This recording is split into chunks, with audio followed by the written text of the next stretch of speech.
The village of St. Jude, tucked away in the English countryside, hadn't seen this much excitement in decades. Word spread like wildfire through the local pub. Those crazy Americans had actually bought it. The cursed church, the death trap, the 200-year-old ruin that 3 previous buyers had abandoned within months. Arthur and Grace Patterson stood before the iron gates of St. Mary's Church, ignoring the laughter echoing from across the street. The building looked like something from a nightmare. Collapsed roof, walls strangled by ivy, windows that gaped like empty eye sockets. "They'll be gone by Christmas," the pub owner said loudly, making sure the couple could hear. "Mark my words, that place doesn't want people in it." But Arthur and Grace weren't listening. They'd just spent every penny of their retirement savings on this ruin, and they had no intention of giving up. What they didn't know was that beneath the massive stone altar inside, sealed for over 2 centuries, lay a secret worth millions. A discovery that would prove everyone in St. Jude spectacularly wrong. This is their story. Let us know where you're watching from, and tell us in the comments. Have you ever ignored everyone's advice and proven them wrong? Arthur Patterson was 73 years old, a retired architect from Boston, who had spent 45 years designing buildings for other people, but never had the chance to create his own masterpiece. Grace Patterson was 71, a retired university professor who had taught medieval history for 40 years and dreamed of touching the past rather than just reading about it. They'd been married for 48 years, raised 3 children, and lived a comfortable but ordinary life in suburban Massachusetts. Their children were grown, successful, and living their own lives. Arthur and Grace had sold their house, downsized to a small condo, and were planning to spend their retirement traveling. Then, during a trip to England in the spring of 2019, they took a detour through the countryside and stumbled upon the village of St. Jude. Saying to him now, Jude was the kind of place that time had forgotten. Population 347. 1 pub, 1 post office, 1 narrow main street lined with stone cottages that had been standing since the 1600s. And at the edge of the village, visible from the road, stood the ruins of St. Mary's Church. "Stop the car," Grace said suddenly, staring at the structure. Arthur pulled over, and they both got out to look. The church was heartbreaking and magnificent at the same time. Built in the early 1800s in the Gothic Revival style, it had clearly been beautiful once. Stone walls rose 30 feet high, with pointed arch windows that no longer held glass. The oak roof had partially collapsed decades ago, leaving the interior open to the sky. Ivy covered everything, so thick in places that it seemed the building was being slowly consumed by nature itself. A faded "for sale" sign hung crookedly on the rusted iron gate. "It's been empty since 1943, said a voice behind them. An elderly man with a walking stick had approached. "Church closed during the war when the village population dropped. Been abandoned ever since." "You're tourists?" "Yes," Arthur replied. "From America. This building is remarkable. What's the asking price?" The old man laughed. $45,000. Been that price for 5 years. No one wants it. Too expensive to restore, too expensive to demolish. Just sits here falling apart a little more each year.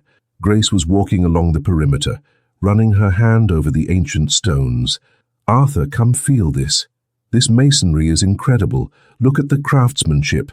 "You're not thinking about buying it," Arthur said, though he could see in his wife's eyes that she was thinking exactly that. "Why not?" Grace challenged. "We have the money. We have the time. You're an architect. I'm a historian. This building is crying out to be saved." "We live in America," Arthur pointed out. "We can't just move to rural England to restore a church." "Why not?" Grace repeated. "The kids are grown. We have no obligations. We always talked about doing something meaningful with our retirement. This could be it." Over the next week, they couldn't stop thinking about St. Mary's. They researched the church's history, consulted with local preservation societies, and learned that the building was structurally sound despite its appearance. The stone walls were solid. The foundation was intact. With work, it could be saved. They made an offer of $40,000, which was accepted immediately. The seller seemed relieved to finally be rid of the property. When they returned to St. Jude to finalize the purchase, word had spread through the village. The elderly American couple had actually bought the ruined church. The reaction was not welcoming. "They're mad," said the pub owner, loud enough for Arthur and Grace to hear as they walked past. "Completely mad.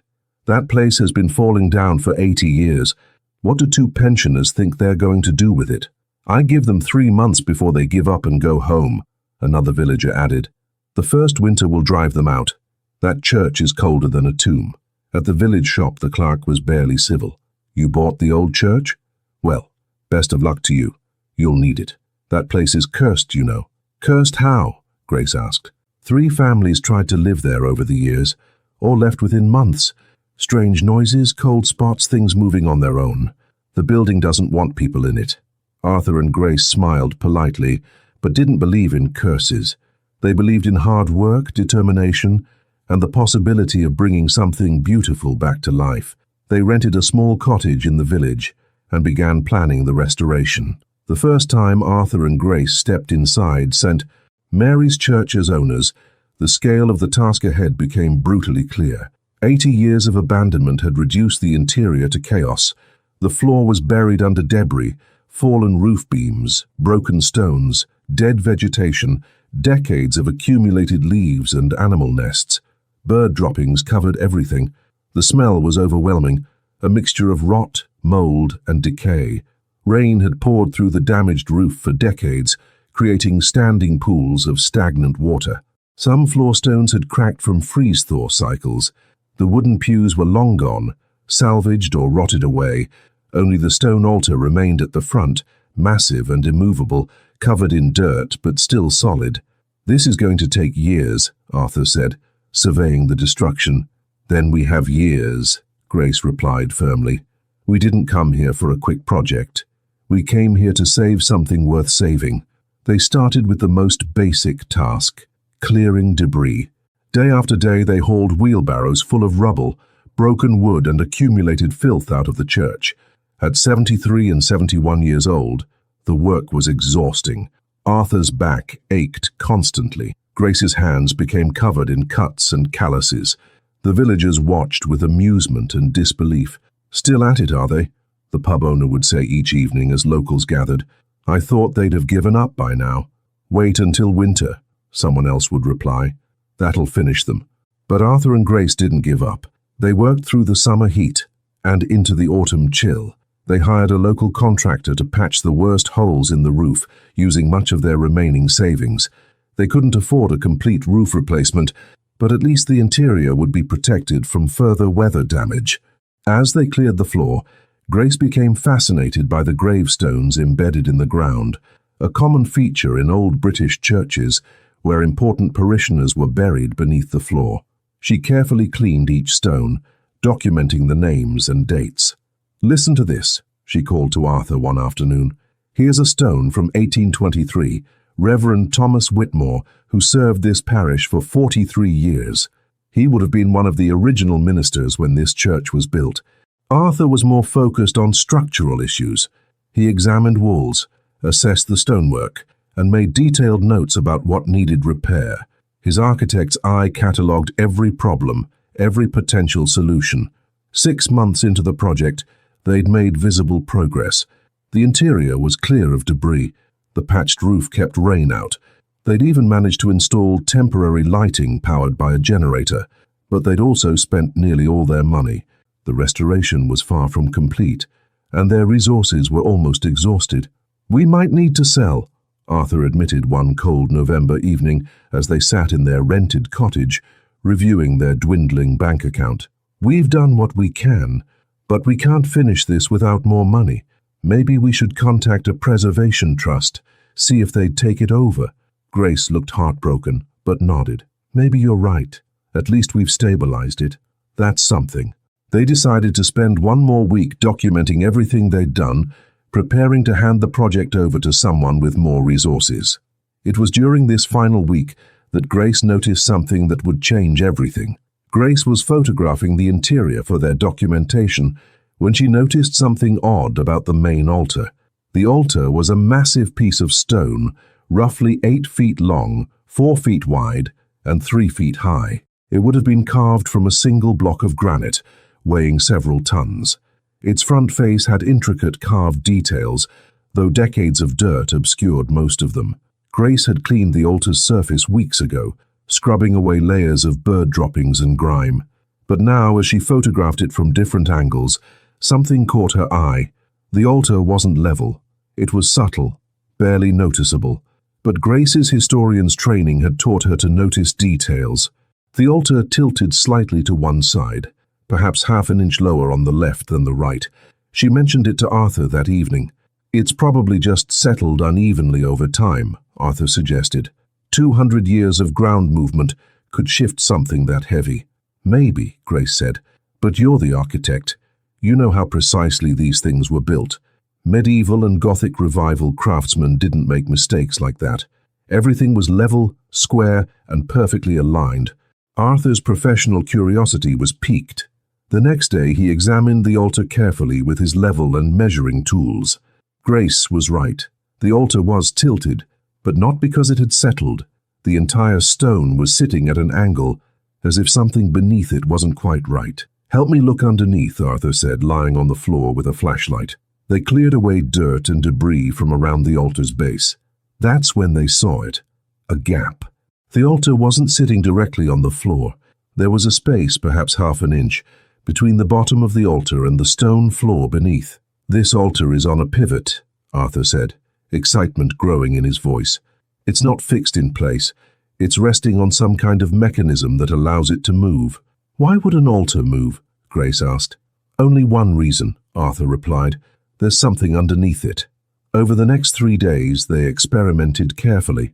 The altar was far too heavy to simply lift or push, but Arthur, using his engineering knowledge, realized that with the right leverage and fulcrum point, even a massive stone could be moved.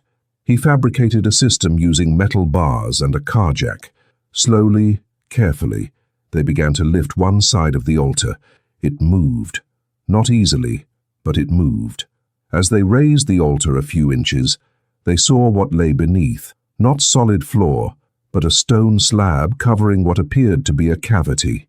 "There's a chamber down there," Grace whispered. "Arthur, there's actually something under the altar." They worked for hours, gradually lifting the altar higher and securing it with supports. Finally, they had enough clearance to examine the stone slab beneath. The slab had an iron ring set into it, corroded but still functional. Together, straining with effort, they lifted the slab. Beneath was a rectangular chamber, perhaps 4 feet deep, 3 feet wide, and 6 feet long. And it wasn't empty. Even in the dim light from their flashlights, they could see objects.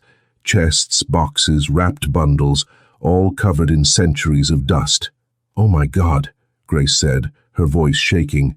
"Arthur, this has been sealed since the church was built. No one's opened this in 200 years. They stared into the chamber, hearts pounding, barely able to believe what they'd found. The ruined church they'd bought as a restoration project had just revealed a secret that had been hidden for over 2 centuries, and whatever was in that sealed chamber was about to change everything. Arthur and Grace spent that entire night sitting in the church, staring at the open chamber beneath the altar, afraid to touch anything until they'd thought through what to do next. "We need to document everything," Grace said, her professor instincts taking over. "Before we remove anything, we photograph it exactly as we found it. This could be historically significant. Should we call someone?" Arthur asked. "Archaeological authorities or museum curators?" "Eventually," Grace replied. "But let's see what's actually down there first. If it's just old church supplies or forgotten maintenance equipment, there's no need to create a fuss." At first light, they began the careful process of documentation. Grace photographed the chamber from every angle. Arthur sketched the layout. Only then did they begin to carefully remove items. The first object they lifted out was a wooden chest, about 2 feet long and 1 foot wide. The wood was dark with age but remarkably well preserved in the sealed chamber's stable environment. They carried it carefully to a clear area of floor and examined it. There was no lock, just a simple latch. With trembling hands, Grace opened it. Inside, wrapped in oilcloth that had protected them from moisture, were leather-bound books. Journals. The first page of the top journal read, "Private Diary of Reverend Thomas Whitmore, Year of Our Lord, 1803. "These are the original minister's personal writings," Grace said, awe in her voice. "Thomas Whitmore, the one whose gravestone we found. He kept journals of his entire ministry." They carefully lifted out more items. Another chest contained church records, births, baptisms, marriages, deaths, all meticulously recorded in beautiful handwriting. These were the complete parish records from 1803 to 1847. But the third container they removed was different. It was a metal strongbox, much heavier than the wooden chests. It took both of them to lift it. The strongbox had a lock, corroded but still functional. Arthur managed to break it open with tools. Inside was something neither of them expected: money. Not paper currency, but coins. Hundreds of coins. Gold sovereigns, silver crowns, copper pennies, all from the early 1800s. This is the church's collection, Grace realized. Donations from parishioners, tithes, offerings.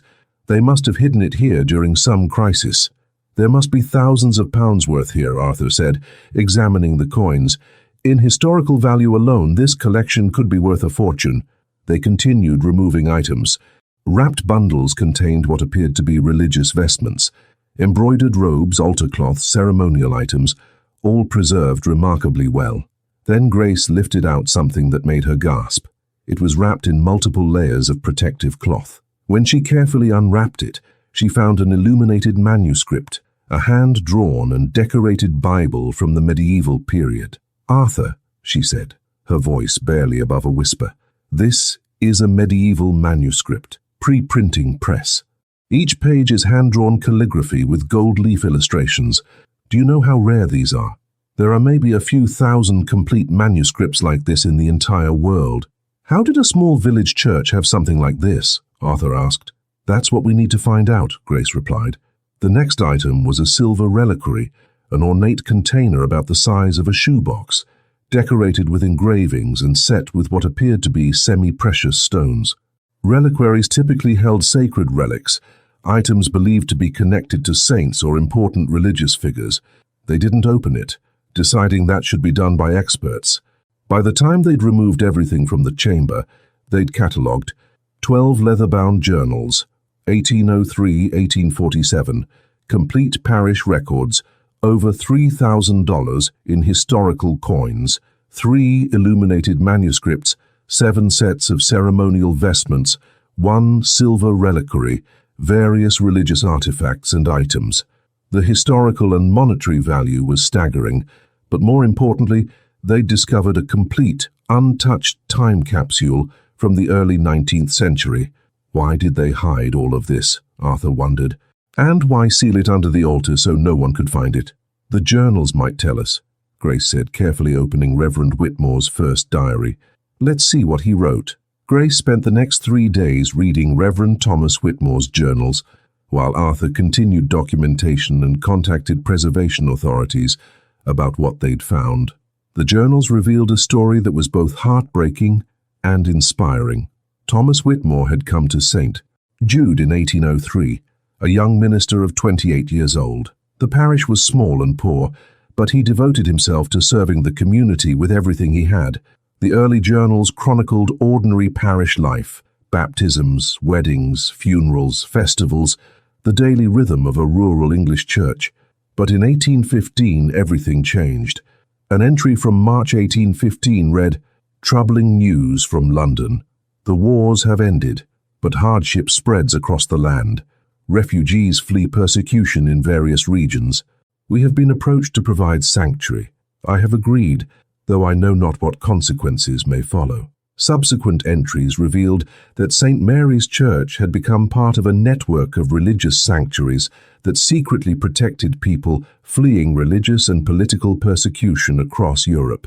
During the chaotic years following the Napoleonic Wars, various groups faced danger: French Protestants, Irish Catholics, Eastern European Jews, political dissidents. St. Mary's, remote and unimportant, became a way station where refugees could shelter temporarily before moving to ports and passage to America or other safe destinations.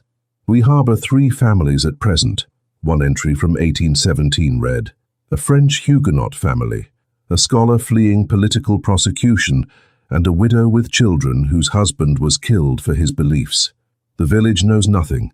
We hide them in the old crypt and provide for their needs until safe passage can be arranged. Reverend Whitmore documented helping over 140 people escape danger between 1815 and 1843. He used church funds, donations, and his own meager salary to provide food, clothing, and travel expenses. But the journals also revealed growing danger. By the 1840s, authorities were cracking down on unauthorized sanctuary movements. Churches found to be hiding refugees faced serious consequences. An entry from 1843 was particularly alarming. Inspectors from London arrived today, searching for evidence of illegal harboring. We hid our guests successfully, but I fear discovery grows more likely. I have decided to conceal our most valuable possessions and all records of our work. If the church is seized or I am arrested, at least the evidence of what we've done will be preserved. That entry was dated April 15th, 1843. The final entry in the last journal was dated December 20th, 1847. I am old now, 72 years, and my health fails. I have sealed the chamber beneath the altar with everything that tells the true story of St. Mary's. Some day, when it is safe, someone will find it. Perhaps they will understand what we tried to do here. We saved 247 souls. That is my legacy. Reverend Whitmore died 2 months later, in February 1848. His successor knew nothing of the hidden chamber, and the secret remained sealed for 171 years. Grace finished reading with tears streaming down her face. Arthur, this church wasn't just a building. It was a refuge. It saved lives. Reverend Whitmore risked everything to help people fleeing persecution, and he hid the evidence to protect himself and the people he'd helped, Arthur added. That's why everything was sealed so carefully. He was protecting his legacy and the identities of the people he'd saved. Among the documents in the chamber, they found something even more precious, a ledger listing every person St. Mary's had helped, with names, dates, and destinations. 247 individuals, from 89 families representing 7 different religious and ethnic groups. This is a historical record of incredible importance, Grace said. This documents a humanitarian effort that history largely forgot. Reverend Whitmore's story, and the story of everyone he saved, has been hidden for almost 2 centuries. They also found letters, dozens of them, written by refugees after they reached safety, thanking Reverend Whitmore and describing their new lives in America, Australia, and other destinations. One letter from a French family that settled in Boston in 1819 read, "We owe you our lives, Reverend Whitmore. Because of your kindness and courage, our family lives free. Our children will grow up knowing safety. We will never forget St. Mary's Church and the man who would not turn away those in need." Reading these letters written by people long dead, but once so desperate for help, Grace felt the full weight of what they'd discovered. This wasn't just a treasure. It was a testament to human courage, compassion, and sacrifice. Word spread quickly through St. Jude and beyond. The elderly American couple who'd bought the ruined church had found a hidden chamber filled with historical treasures. News reporters arrived within days. Experts from the British Museum, Oxford University, and preservation societies made the journey to the small village to examine what Arthur and Grace had found. The assessments confirmed what Grace had suspected. The collection was extraordinarily valuable and historically significant. The illuminated manuscripts alone were worth an estimated $800,000 to $1.2 million. The coin collection, in pristine condition from being sealed away, was valued at $400,000. The silver reliquary, the vestments, and other religious artifacts added another $300,000 to $500,000. The total monetary value of everything in the chamber was estimated between $1.5 and $2 million, approximately $2 million to $2.7 million USD. But the historical value was even greater. Reverend Whitmore's journals and the Ledger of Refugees provided documentation of a previously unknown sanctuary network. Historians were thrilled to discover this missing piece of post-Napoleonic social history. This changes our understanding of how religious communities responded to the refugee crisis of that era. explained Dr. Margaret Thornton from Oxford. Reverend Whitmore's documentation is the most complete record we have of a rural sanctuary operation. Suddenly, Arthur and Grace faced a decision they'd never anticipated: what to do with their discovery. Legally, as owners of the church, everything found within it belonged to them. They could sell the entire collection and walk away as millionaires. The villagers of St. Jude, who had mocked them months earlier, now watched eagerly to see what the American couple would do. "They'll sell it all," predicted the pub owner. "Americans always go for the money. They'll take their millions and leave, and the church will go back to being a ruin." But Arthur and Grace had different ideas. They spent long evenings discussing their options. Yes, they could sell everything. With $2 million, they could retire in luxury, travel the world, give their children substantial inheritances. But that wasn't why they'd bought the church. "We came here to save something worth saving," Grace reminded Arthur. "We found something even more worth saving than we ever imagined. A story of compassion that deserves to be remembered. If we sell everything to private collectors, that story gets scattered. It loses its meaning." "So, what do you propose?" Arthur asked, though he already knew his wife's mind. "We donate most of it," Grace said. "The manuscripts, the reliquary, the most historically significant items. They go to museums where scholars can study them and the public can see them.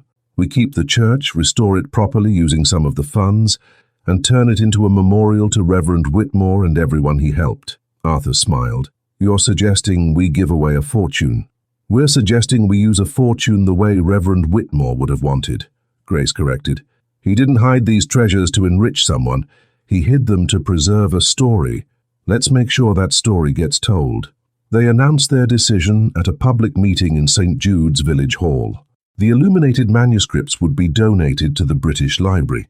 The reliquary and ceremonial items would go to the Victoria and Albert Museum. The coin collection would be sold at auction, with proceeds split between preserving St. Mary's and establishing a scholarship fund for refugee students in Reverend Whitmore's name. They would keep the journals and ledger, but make them available to researchers and eventually donate them to an appropriate archive. Of the estimated $2 million in total value, Arthur and Grace would keep approximately $400,000, enough to complete the church restoration and maintain it for years to come. The reaction in St. Jude was stunned silence, followed by genuine respect. "They could have been rich," someone said quietly. "They chose to honor the history instead." The pub owner, who had mocked them so cruelly, approached Arthur and Grace after the meeting. "I owe you an apology," he said simply. "I was wrong about you. What you're doing, it's remarkable. Reverend Whitmore would be proud." Over the next 2 years, St. Mary's Church underwent a complete professional restoration funded by the discovery. The roof was fully replaced. The windows were restored with historically accurate stained glass. The stone walls were repaired and stabilized. The interior was carefully renovated to honor the building's history while making it functional for modern use. The restored church didn't become a museum. Arthur and Grace had a different vision. The restored St. Mary's Church reopened in May 2022, 3 years after Arthur and Grace had first seen the ruined building from the road. The transformation was stunning. The church looked as it might have in 1815, when Reverend Whitmore had first begun his humanitarian work. Beautiful stained glass windows, commissioned by local artists based on historical designs, filled the interior with colored light. The stone walls, cleaned and repaired, revealed the incredible craftsmanship of the original builders. But Arthur and Grace hadn't simply restored a historical building. They'd created something living and purposeful. St. Mary's reopened as a community center and memorial, open to people of all faiths and backgrounds. The main space hosted community events, concerts, lectures, and gatherings. A small museum area displayed copies of Reverend Whitmore's journals and told the story of the Sanctuary Network. Most meaningfully, Arthur and Grace established the Whitmore Sanctuary Fund, supported by proceeds from the coin collections auction. The fund provided assistance to modern refugees and asylum seekers, continuing Reverend Whitmore's mission of helping people fleeing persecution. Reverend Whitmore helped 247 people find safety, Grace explained during the reopening ceremony. "We can't match his courage, but we can honor his legacy by helping people facing similar dangers today. The ceremony was attended by over 400 people, including descendants of families Reverend Whitmore had helped. Through historical research triggered by the discovery, scholars had traced several of the names in the ledger to families living in America, Australia, and Canada. One guest was particularly moving: Margaret Chen, an 82-year-old woman from Boston whose great-great-great-grandparents had been helped by St. Mary's in 1819. "My ancestor wrote a letter to Reverend Whitmore after reaching America," Margaret explained tearfully. "That letter was in the sealed chamber. It was the first time anyone in my family knew the full story of how our ancestors escaped persecution in France. Because of what Arthur and Grace found, I finally understand my family's history." The Church of England officially recognized St. Mary's with a historical designation. The bishop of the diocese attended the ceremony and praised Arthur and Grace's decision to preserve and share the discovery rather than profit from it. What began as one couple's personal project has become a gift to history and humanity, the bishop said. This is what faithful stewardship looks like. The village of St. Jude was transformed as well. The restored church became a destination for heritage tourists and history enthusiasts. The village economy, which had been struggling, revived. The pub, the shops, and the bed and breakfasts that opened to accommodate visitors thrived. The villagers who had mocked Arthur and Grace now treated them as local heroes. "We were wrong about you," the pub owner said again during the celebration. "You didn't just restore a building. You restored this village's pride and purpose." Arthur and Grace purchased the cottage they'd been renting and made St. Jude their permanent home. At 76 and 74 years old, they found themselves busier than ever, managing the church-turned-community center, overseeing the scholarship fund, and welcoming the steady stream of visitors who came to learn about Reverend Whitmore's story. Their children and grandchildren visited regularly, amazed at what their elderly parents had accomplished. "Mom and Dad bought a ruined church on a whim," their daughter told reporters. "Everyone thought they were crazy, but they saw something worth saving, and they saved it. Not just the building, but a story that deserved to be remembered." Academic papers were published about the Sanctuary Network. A documentary film crew came to record the story. A book was written about Reverend Whitmore and his legacy. But for Arthur and Grace, the most meaningful moments were simple ones. Sitting in the restored church during community gatherings, watching children play in the space that had once been filled with rubble, seeing people from different backgrounds come together in a building that had once hidden refugees fleeing persecution. "We thought we were just restoring an old building," Grace reflected during an interview on their 4th anniversary of the purchase. "We discovered we were uncovering a story about the best of human nature, courage, compassion, and sacrifice for others. The treasures we found were valuable," Arthur added. "But the real treasure was understanding what this place represented. Reverend Whitmore risked everything to help people he'd never met, from backgrounds different from his own, simply because they needed help. That's a legacy worth preserving." 5 years after Arthur and Grace first saw the ruined church, St. Mary's had become far more than they'd ever imagined. The Whitmore Sanctuary Fund had grown significantly through donations and grants. It had helped 63 refugee families resettle in the UK, providing housing assistance, language training, job placement support, and community integration help.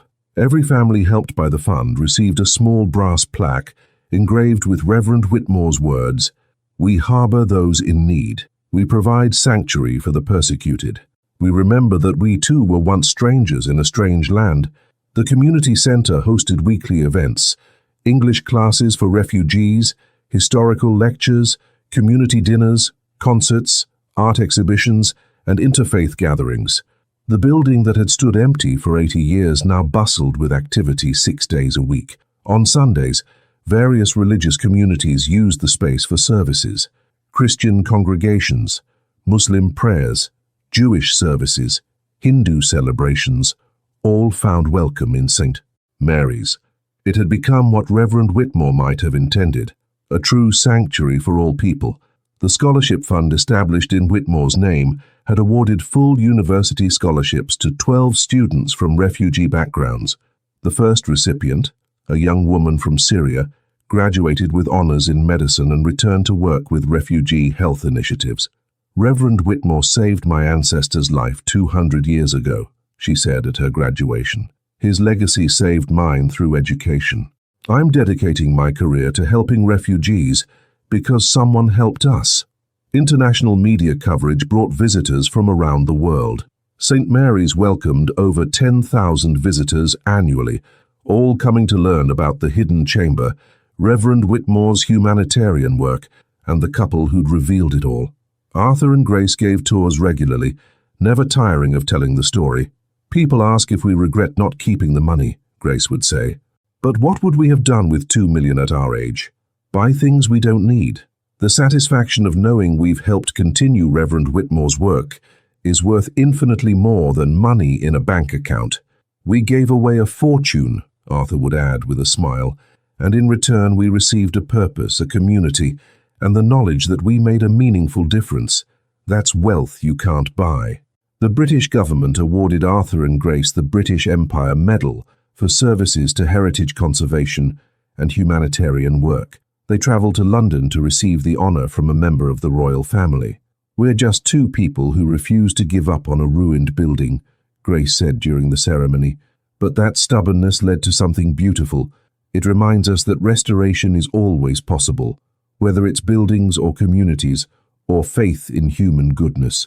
Their own faith had deepened through the experience. Neither Arthur nor Grace had been particularly religious before buying the church, but living with Reverend Whitmore's story, seeing the impact of his compassion, and continuing his work had changed them. "We found God in that ruined church," Arthur said quietly, "not in a religious sense necessarily, but in understanding what it means to serve something larger than yourself. Whitmore showed us that faith is action, not just belief." The village of St. Jude embraced its new identity as the home of Reverend Whitmore's legacy. The pub renamed itself The Sanctuary and displayed copies of historical photographs. Local schools taught about the Sanctuary Network as part of their history curriculum. The village became a model for how communities can honor their past while serving their present. On the 5th anniversary of finding the hidden chamber, Arthur and Grace organized a special ceremony. They invited descendants of the 247 people Reverend Whitmore had helped, researchers who'd studied the documents, current refugees helped by the fund, and community members. Over 800 people attended, filling St. Mary's and spilling into the churchyard. One by one, descendants of Whitmore's refugees stood and read the letters their ancestors had written, thanking him for saving their lives.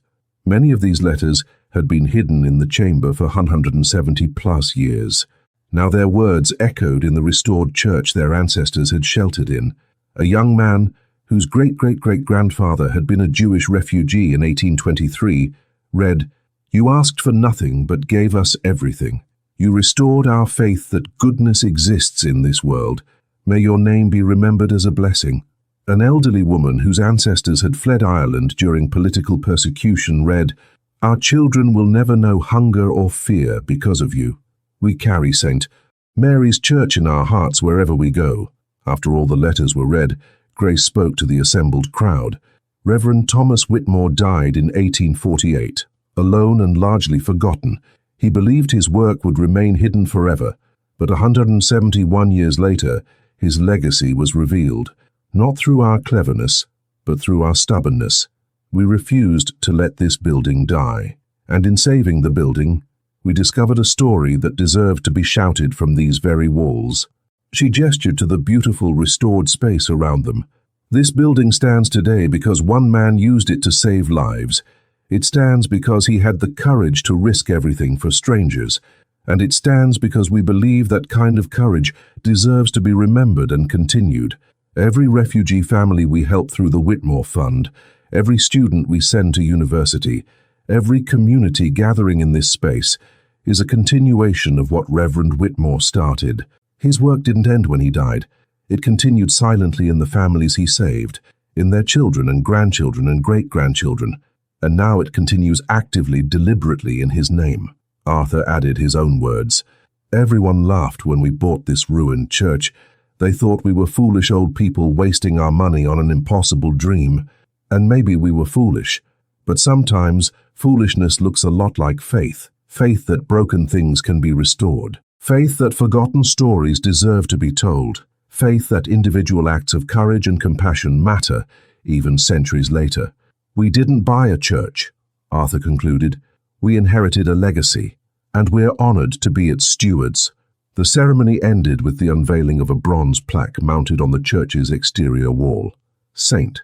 Mary's Church built, 1803, restored 2019-2022, in memory of Reverend Thomas Whitmore, 1775-1848, who provided sanctuary to 247 souls fleeing persecution, and in honor of Arthur and Grace Patterson, who revealed his story and continue his work. We harbor those in need. We provide sanctuary for the persecuted. 7 years after buying the ruined church, Arthur and Grace Patterson, now 80 and 78 years old, sat in the pews of St. Mary's during a quiet afternoon. The space was empty except for them, a rare moment of peace in what had become a bustling community center. Afternoon light streamed through the stained glass windows, casting colored patterns on the stone floor where they'd once cleared debris. "Do you ever regret it?" Grace asked. "Spending our retirement savings on a ruin? Giving away the fortune we found?" Arthur smiled. "Not for a single moment. Do you?" "Never," Grace replied firmly. "I think about what our lives would have been if we'd just traveled like we planned. Nice, comfortable, ordinary. We would have seen some beautiful places, taken some nice photos, then grown old and died, and no one would have remembered us. But instead," Arthur continued the thought, "we became part of a story bigger than ourselves. We connected past and present. We gave Reverend Whitmore's courage a voice it hadn't had in 171 years. We helped continue his work. That means something." "It means everything," Grace agreed. They sat in comfortable silence for a moment. Then Grace asked another question. "Do you think Whitmore knew? When he sealed that chamber, do you think he really believed someone would find it?" "I think he hoped," Arthur said thoughtfully. "Hope is different than certainty. He couldn't know if anyone would ever discover what he'd hidden, but he hoped that someday someone would care enough to look, and we did. We were the right people to find it," Grace mused. "If developers had bought this church, they might have demolished it without ever knowing what was underneath. If treasure hunters had found it, they might have sold everything and scattered the story. But we found it, and we had the knowledge to understand what it meant and the values to honor it. Maybe that's not coincidence," Arthur suggested.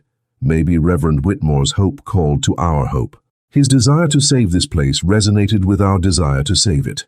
Maybe that's how legacies work. They wait for the right people to continue them."